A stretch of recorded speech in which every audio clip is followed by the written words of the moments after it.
Bom dia, crianças! Vamos recordar o que a gente está estudando em ciências.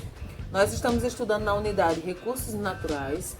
Já estudamos as propriedades físicas dos materiais. A gente percebeu que cada material é feito de uma propriedade diferente e por isso a gente precisa saber qual material deve ser usado para cada fim.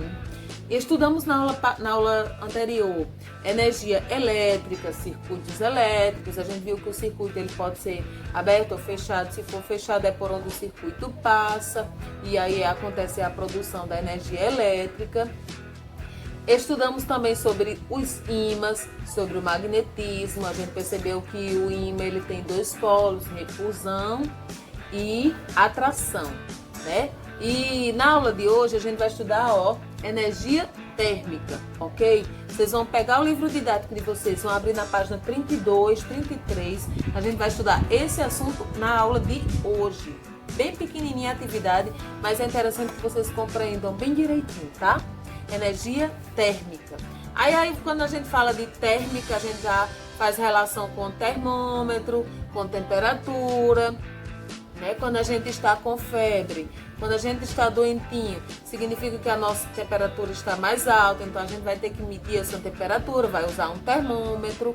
Então, exatamente sobre isso que vai falar a nossa atividade de hoje, né? A temperatura dos corpos tem relação com a energia térmica. Quanto mais energia térmica há em um corpo, maior é a sua temperatura. E aí a gente mede isso através de um aparelhinho chamado termômetro. Vamos mostrar aqui pertinho, um termômetro. Observe que esse termômetro já está até mostrando um grau aí, não sei se dá para ver, vocês verem direitinho, Essa parte brilhosinha vai até a quantidade de graus Celsius, que é medida em graus Celsius, que está a temperatura do seu corpo. Aqui dentro, nessa partezinha, tem um líquidozinho chamado mercúrio, que quando ele entra em contato com o calor, com a temperatura mais alta, então ele vai expelir, vai marcar aqui, quantos graus Celsius esse corpo tem, né? Então na nossa casa, no nosso dia a dia, a gente usa com muita frequência, né? Um termômetro para medir a temperatura do nosso corpo. Aí, o livro de vocês vai mostrar também que quando dois corpos estão juntos, há transferência de calor. Se um corpo está com mais temperatura, outro com menos, em um mesmo ambiente, então vai haver uma transferência de calor e os dois vão ficar com a mesma temperatura. E eu trouxe imprimir essa folhinha, não sei se vai dar para ver, faz de conta que aqui é calor e que aqui é frio, em um mesmo lugar, em um mesmo ambiente. Então essas duas temperaturas em contato em um mesmo ambiente vai acontecer uma transferência de calor. E aí acontece que os objetos desse determinado lugar ou esses corpos eles vão acabar tendo a mesma temperatura, certo? Aí há materiais que conduzem bem o calor. Por exemplo, o ferro, o alumínio, por isso que a mamãe usa essa panela, uma panela de alumínio para cozinhar. Por quê?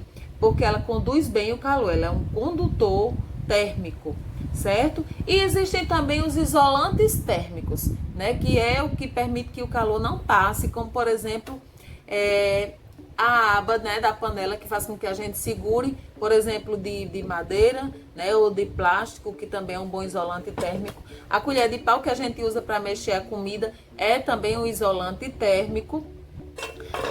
O talher que a gente usa, geralmente o talher tem a parte de metal e tem o cabo de madeira, que é um bom isolante térmico, para que a gente não se queime. Se a colher é todinha de metal, que também existe, também tem, né, as colheres de metal, se ficar lá num pratinho com sopa bem quentinha e a gente for segurar, a colher vai estar toda quente e a gente vai se queimar, né? Se a gente tocar aqui, a gente vai perceber o calor da panela, porque ela é um bom condutor térmico. E existem também outros isolantes térmicos muito comuns, como por exemplo o isopor. Se a gente quer conservar algum alimento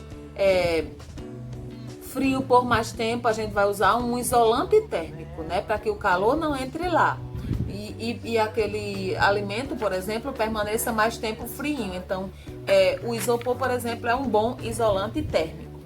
Vocês vão fazer aí essa atividade do quesito 1, que diz assim, duas crianças deixaram alguns carrinhos no meio do pátio e que eles estavam brincando enquanto almoçavam. Quando eles voltaram, eles perceberam que alguns carrinhos, alguns objetos estavam muito quentes. Existiam carrinhos de plásticos, carrinhos de madeira, carrinhos de metal, só que os carrinhos de metal estavam muito quentes. Aí vocês vão explicar por que alguns ficaram mais quentes que outros. Se tinha carrinho de madeira, tinha carrinho de plástico, tinha carrinho de metal, por que alguns ficaram mais quentes?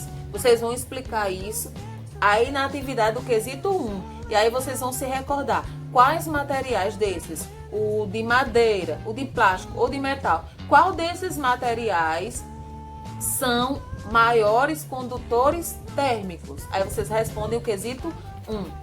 No quesito 2, vocês vão perceber aí a produção e uso da energia térmica, que ela é utilizada muito, por exemplo, nos fogões de lenha, que é utilizada a madeira como um gás natural que serve como combustível para cozinhar. Os painéis de aquecimento solar, que também são condutores térmicos que absorvem o calor do sol. Nas indústrias existe também a produção de aço, e na produção de aço é necessário uma grande quantidade de energia térmica, e também nas usinas termoelétricas que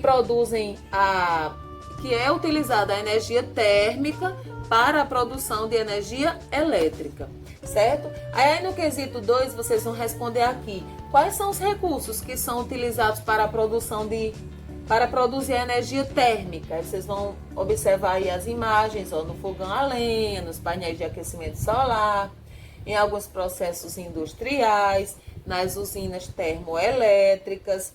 E na letra B, vai perguntar desses 4 aqui, em qual dos casos há menor impacto ao ambiente? O meio ambiente, ele vai